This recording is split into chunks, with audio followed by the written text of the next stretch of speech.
Hey, it's the last day of April. We're talking about how cloudy it was, but wanted to take a look at one of the interesting things from the severe weather that they saw in the plains a couple of days ago. This is from meteorologist Matthew Capucci, who took this image of the radar and initially thought it was birds flying away, but then learned from some of the locals these are bats leaving the cave there.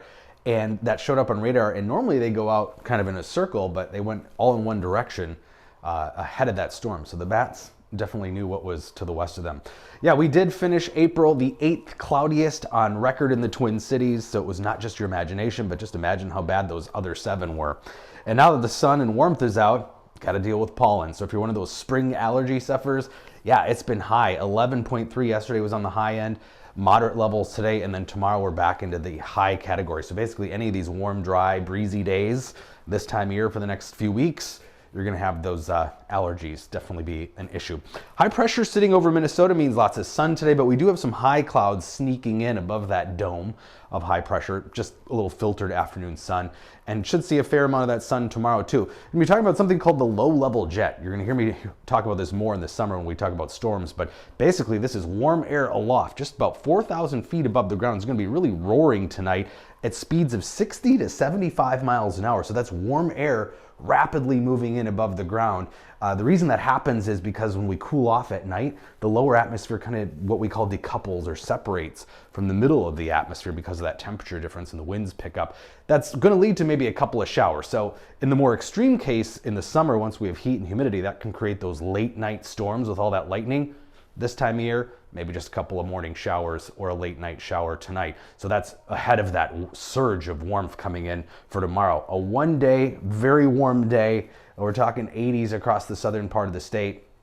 And then some showers on Sunday. We'll break down why we're probably not going to see much thunder here in the metro. But surface winds tonight too. This is 3 a.m., 10 to 20 miles an hour. So it is going to be breezy overnight. That's pushing in the warmth, and it's going to keep things fairly mild in the overnight. Low 60s this afternoon. Still pretty cool in northeastern Minnesota. 40s and 50s there. Closer to 70 in the southwestern part of the state. And then tonight, as I mentioned, because of that strong south wind blowing in the warmth, well, we'll only be in the low 60s. We're only dropping into the low 50s, even under clear skies. So that's that warm air moving in. So a mild start will set us up for a very warm Saturday.